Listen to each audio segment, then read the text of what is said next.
the weight Madam Jarh carried. Madam Jarh was only in her early 40s, but life had written deep lines into her face. Her back ached constantly, her eyes had lost their glow, and her hands, once soft and graceful, were now hardened from endless labor. People who met her for the first time often guessed her age wrong, adding 10 or even 15 years. She never corrected them. Age had become something she stopped counting.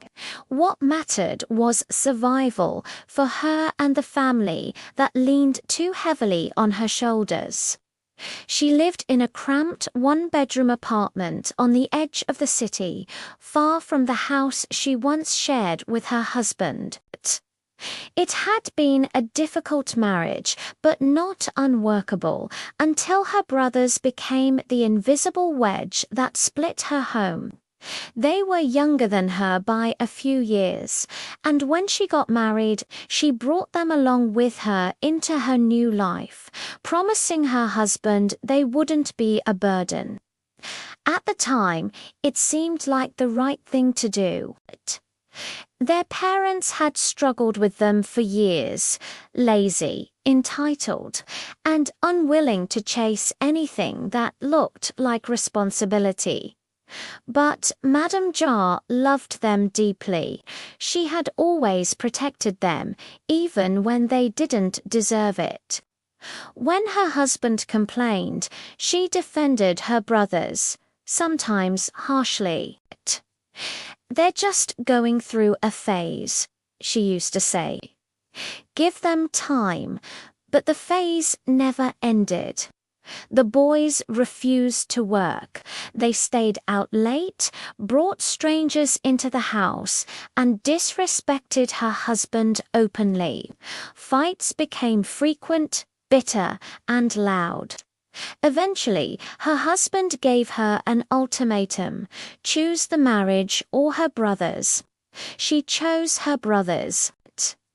It wasn't an easy choice, but it was the only one she could live with at the time.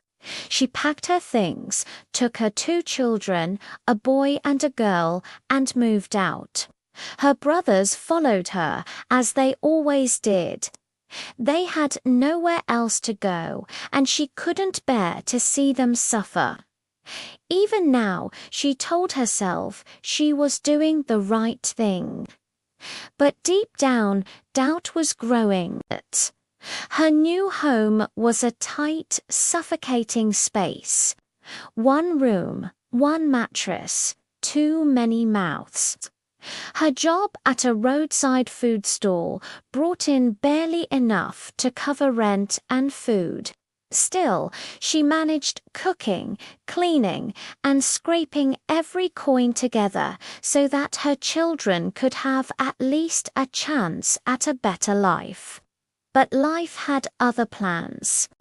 Her daughter Lita started acting out around the same age Madam Jarh once did.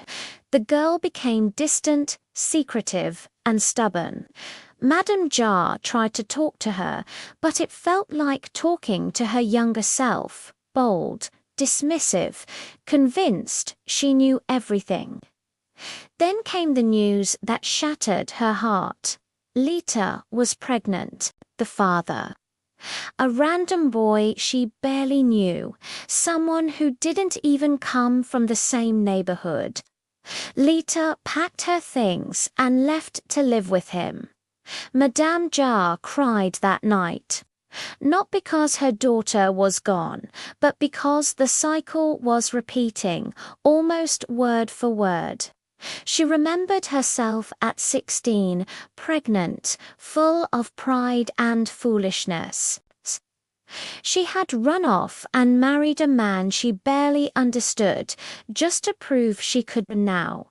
Her daughter was walking that same path, and she couldn't stop her.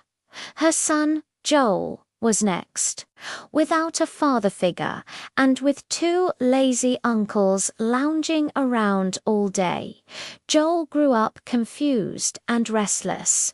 He started keeping company with boys from the streets, tough-looking teens who wore anger like a badge. He began skipping school. Then came the smell of weed on his clothes, the strange eyes, the sudden outbursts. Madam Jarh tried to talk to him, tried to scold and beg, but he only rolled his eyes and disappeared for days at a time. One night, she found him passed out behind their building, high on something stronger than marijuana. She dragged him inside, tears streaming down her face. Her brothers, as usual, were asleep on the floor, useless and unaware that night. As her son lay breathing unevenly on the floor, she sat by the window and stared into the darkness. Her hands trembled. She felt old, broken, and foolish. Her mind drifted to the past.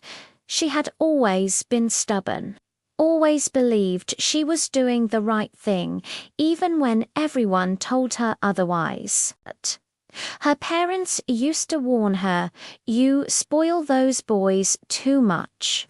One day they will drag you down." She had laughed then, brushed it off.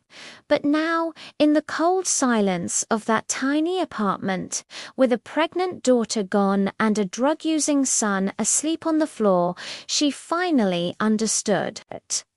She looked around at the faces sleeping in the dark, her brothers snoring carelessly, her son breathing like a stranger, the empty space where her daughter used to lie.